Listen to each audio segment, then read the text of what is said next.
Hello and welcome to the Stoic Quotient. Today we're diving into a topic that can be incredibly frustrating and painful. Why do we sometimes destroy the very love we want the most? If you feel like you're constantly getting in your own way when it comes to relationships, you're in the right place. You finally met someone great.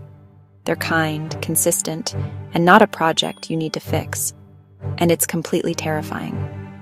Suddenly, an invisible force takes over, pushing you to pick fights, pull away, or zoom in on flaws that aren't really there. You push them away, even though your rational mind is screaming to pull them closer. If this sounds familiar, you are not alone. This isn't a fundamental flaw in your personality, it's a protective pattern wired into your brain a long time ago. In this video, we're going to expose the hidden patterns from your past, secretly running your love life.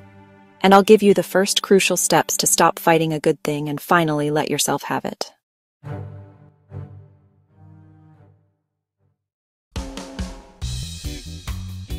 Let's call it what it is: relationship self-sabotage. It's that alarm bell that rings when things are going too well, telling you to do anything to shake things up. Does any of this sound familiar? You become hypercritical, pointing out every tiny flaw your partner has. You create drama from nothing, starting a fight just to feel an adrenaline spike.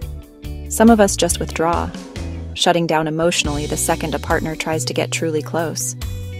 Other classic moves include constant jealousy, needing endless reassurance, or even cheating to blow the whole thing up. This cycle is exhausting. It leaves you with a string of failed relationships and the feeling that you're meant to be alone. You want a deep connection, but every time you get close, you do something to push it away. It's like you're at war with yourself, wanting connection but also being deeply afraid of it. So, why do we destroy the very thing we say we want? That invisible force is almost always a misguided self-protection mechanism rooted in your past. It has a name: your attachment style. Attachment theory explains that our first relationships with caregivers create a blueprint for how we love as adults. If those early bonds were inconsistent, neglectful, or scary, we develop insecure attachment styles.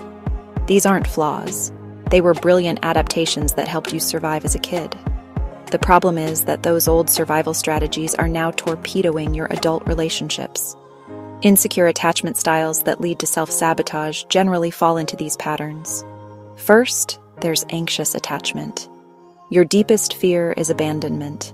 As an adult, this looks like a constant hunger for reassurance. You might get clingy, text nonstop, or pick fights to test your partner's commitment.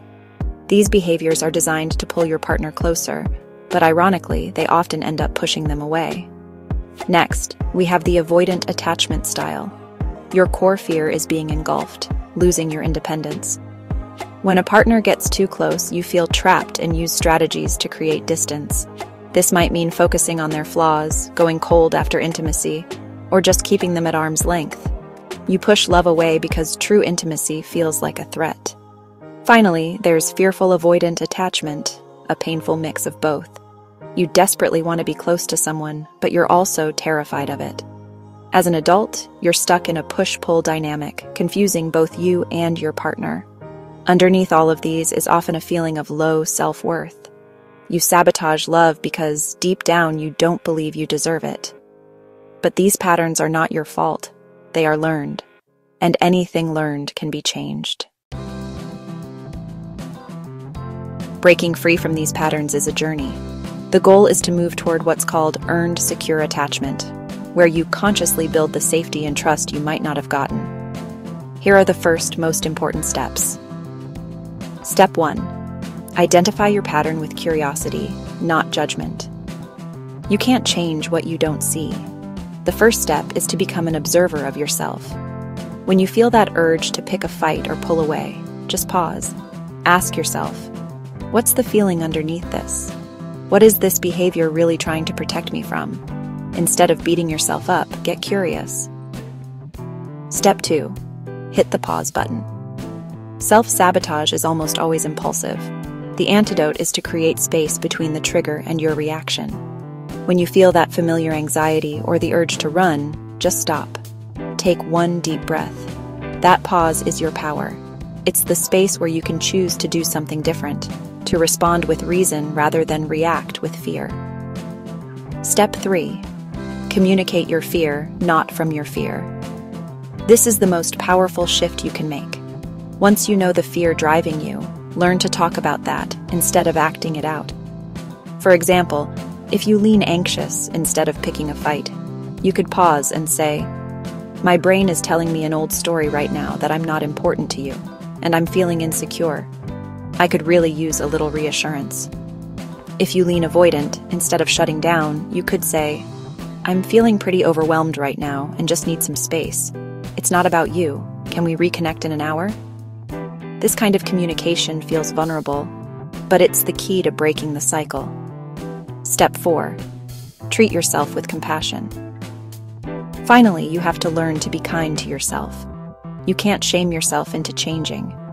Your self-sabotaging behaviors are just outdated strategies developed by a younger version of you trying to feel safe. When you slip up, offer yourself understanding. You can say to yourself, "This pattern is here because it once protected me. Thank you, but I am an adult now and I can choose to handle this differently." This journey of healing is a big deal, and you don't have to do it alone.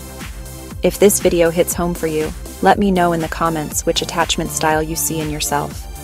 Sharing your story can make someone else feel a lot less alone. And if you want to keep learning how to build healthier, more secure relationships, make sure you subscribe and hit the notification bell. The path to a healthy, loving relationship isn't about finding the perfect person. It's about becoming a more secure partner for yourself first. The force that pushes love away is just an echo of past pain.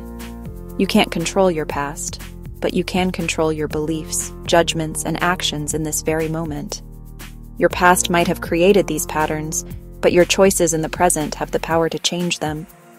By bringing awareness to your patterns, pausing, communicating vulnerably, and being kind to yourself, you can stop fighting against love and finally build the secure, fulfilling connection you deserve. Thank you so much for watching. Remember to be gentle with yourself through this process. This work is not easy, but it is so worth it. Take care, and I will see you in the next video.